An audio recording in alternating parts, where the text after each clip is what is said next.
2020-তে আমফানের কথা তো তোমাদের সবারই মনে আছে। সে কি বীভৎস ঝড়! সব জায়গায় গাছপালা ভেঙে একটা বিশাল ধ্বংসস্তূপ তৈরি হয়েছিল। আজ বোধহয় সেই জিনিসটা আবারও আসতে চলেছে। বীভৎস ঘূর্ণিঝড় রেমাল আসতে চলেছে। তাই দেখো সকালটা একদম সেই 2020-র মতো। চারদিকে মেঘলা করে রয়েছে, দমকা ঝোড়ো হাওয়া দিচ্ছে, তার সাথে কিন্তু প্রচণ্ড পরিমাণে বৃষ্টি। যদিও খবরে বলছে যে আমাদের কলকাতার দিকে হয়তো সেরকম পরিমাণে ঝড় হবে না, কিন্তু হবে তো কোস্টাল এরিয়াতে।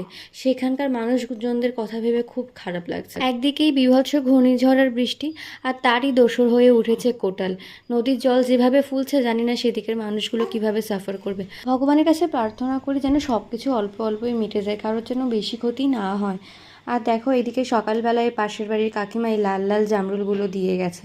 গাছে অনেক জামরুল হয়েছিল, কিন্তু ঝড়ে পড়ে যাবে বলে আগে থেকেই পেরে নিয়েছে। এখন তো সময়ের অভাবে তোমাদের সাথে রেগুলার ব্লগও শেয়ার করা হয় না। যাই হোক, আজ আসি, আবার দেখা হবে।